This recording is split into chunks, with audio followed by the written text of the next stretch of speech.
પ્રસંગ 65 ગુના નેત્ર યજ્ઞ 2 ગુનામાં પૂજ્યશ્રીએ બીજી વાર નેત્રયજ્ઞ કરવાનું નક્કી કર્યું. એ વર્ષે જ ત્યાં નવી જેલ બંધાઈ હતી. જેલમાં ઓરડીઓ, વિશાળ કમ્પાઉન્ડ વગેરેની સગવડ હતી. તેથી ગુનાના કાર્યકરોની વિનંતીથી કેમ્પ જેલમાં નાખવામાં આવ્યો. બધાના ઉતારાની, રહેવાની, જમવાની વગેરે દરેક પ્રકારની ત્યાં સગવડ થઈ. તારીખ 18 ફેબ્રુઆરી 1963ને દિવસે આંખનું પ્રથમ ઓપરેશન થયું. બહારગામથી જે કોઈ ભક્તજન આવે તેને પૂજ્યશ્રી આવકારે. ભલે આए, જો ગુના में आए सो जेल में जाए. ગામનું નામ ગુના ને ઉતારો જેલમાં.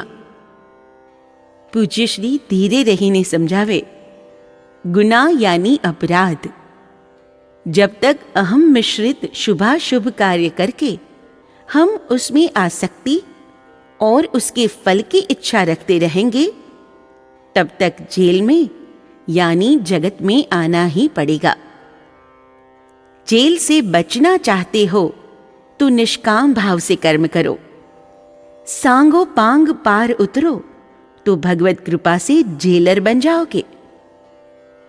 जेलर कर्तव्य बजाने के लिए जेल में आता है, सजा भोगने के लिए नहीं. जेल के नियम जेलर साहब को लागू नहीं पड़ते. संत पुरुष जेलर जैसे होते हैं. वे भगवत आज्ञा का पालन करने के लिए जगत में आते हैं, कर्म भोगने के लिए नहीं. તારીખ 10 માર્ચ 1963ને દિવસે પૂર્ણાહુતિ થઈ. કુલ 2321 ઓપરેશન થયા. નેત્રયજ્ઞની સમાપ્તિ પછી પૂજ્યશ્રી ચિત્રકૂટ પધાર્યા.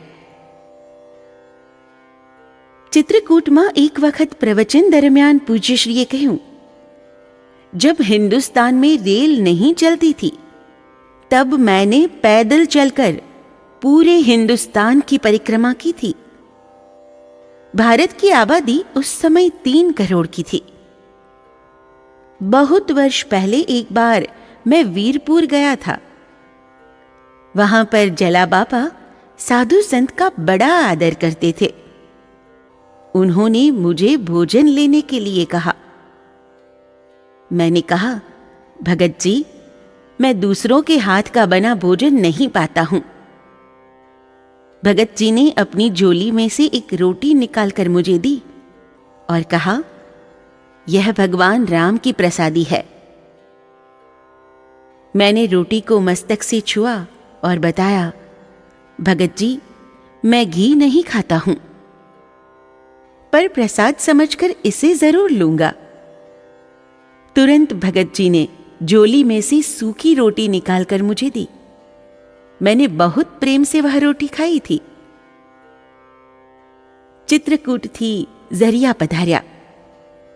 ત્યાં પુરુષોત્તમભાઈ સોનપાલને ત્યાં શ્રી માનસજીના પાઠ, કીર્તન વગેરે થયા. ઝરિયામાં શ્રી રામનવમી અને શ્રી હનુમાન જયંતીનો ઉત્સવ ઉજવી પૂજ્ય શ્રી ભક્તો સાથે જગન્નાથપુરીની યાત્રાએ પધાર્યા. સર્વે ત્રઃ સુખિનઃ સંતુ, સર્વે સંતુ નિરામયાઃ, સર્વે ભદ્રાણિ પશ્યन्तु, मा कश्चिद् दुःखमाप्नुयात्. जय गुरुदेव, जय सिया राम.